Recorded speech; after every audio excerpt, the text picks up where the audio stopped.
Musulay na sad ko aning DIY wall mirror. Daghan kay kung nakita na ni sa TikTok, sa Facebook nga nag-design sila sa ilahang wall mirror. Kay naabot naman atong order, ato na ning sugdan. Akong testingan kung kamao ba ko. Kay first time pa man akong buhaton, so magsukod sa ta. Kay basin unyag mahiwi, di magkadimao kung magdiretso-diretso tagtaon. Nagsugod ko ani nga wa ko hibaw kung saon ko ni pag-design. 12 pieces man nga mirror akong na-order, so tag-upat-upat siya, tulo ka layer. Murag bati man jud siya tan-awon kung ipapilit lang diretso ang samin. Mao to nakanahuna ko sa katong tape nga akong gipapilit sa muang saw. Mao to himuna ko silbing background sa mirror nato. Ang uban man gud nakita na ko sa TikTok kay nagpintal sila itom usa nila gipapilitan og samin. Kay wala man ko'y pintal itom, so nakanahuna ko kato na lang sticker nga gipapilit na ko sa saw. Sakto sa kaayo tong kulura gold. Sakto kaayo sa tema sa ako ang sala. Abi na kog daghan kog masayang nga tape gold sa akong napalit. Pero gamit man di ay siya bisag asa nimo i-design. Duha ra ba jud ka pack akong na-order ato. Giduhan ako kay basin unyag ma-short ko, so dili na ko mag-order og balik, pero daghan man day siya og sulod. Kani unta nga sa amin guys, kay adto tanin ako ibutang sa akong kusina. Pero na return to sender nga ako ang i-design unta ato nga black. Glitter sticker siya guys sa color black. Kung nakakita mo sa akong previous nga mga videos guys, ang ako ang kusina manggod kay black and white ang tema. Unya kay ang glitter gold ra man ang naabot, so para gyud siguro ni siya sa akong sala. Maon diri na lang jud ni nako itaod sa akong sala kay kompleto man siya accessories nga pang design. Dugay na kay kung gusto nga mo design diri sa akong sala guys, karon ma-design na jud nako. Nahuman na jud ko diri pang taod sa gold sticker guys. Dili ko sure kung straight jud niya nako pagkataod. Pero sige lang, ang importante nga mataod siya.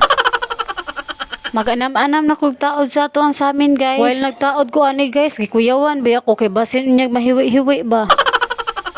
Dili na siguro ni mailhan ay og naay mahiwi. Kanila gin dili ta expert nagpamaymay ra ba.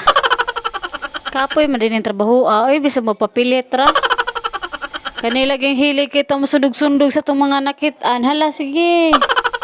O day niya akong giingon ninyo guys nga gold sticker nga na glitters. Gold ug black akong gi-order ana. Ang gold para sa akong sala, ang black para sa kusina. Pero ang black mo ay na return to sender. Mao na giingon guys nga akong samin para gyud sa akong sala.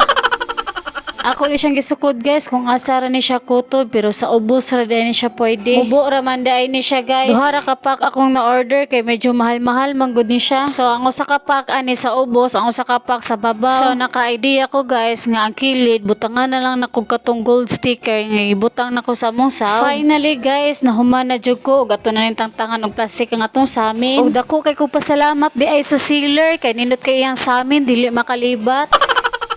Worth it kayo ang sa amin guys. Barato pa jud kayo, porte pa jud ni Duta.